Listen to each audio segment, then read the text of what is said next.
Sa Midsaya, Cotabato, patay ang isang dagit-dagit driver matapos barilin ng hindi pa kilalang salarin habang nakatayo sa isang tindahan.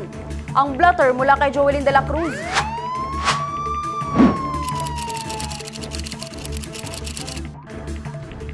Kinilala ang biktima na si Malambeng Samad Alipulo, residente ng Purok 4, Barangay Nesmed, Sayap, Cotabato. Binaril ito ng hindi pa kilalang salarin alas 10:40 ng umaga, araw ng Miyerkules, April 2 sa Lower Gland ng bayan. Ayon sa report ng otoridad, nakatayo lamang ang biktima sa isang tindahan ng barilin ng hindi pa kilalang salarin. Nagtamo ang biktima ng tama ng baril sa bibig at dibdib na naging dahilan ng kanyang agarang kamatayan. Inaalam pa ng otoridad ang motibo sa krimen. Joelyn de la Cruz, iMinds, Philippines.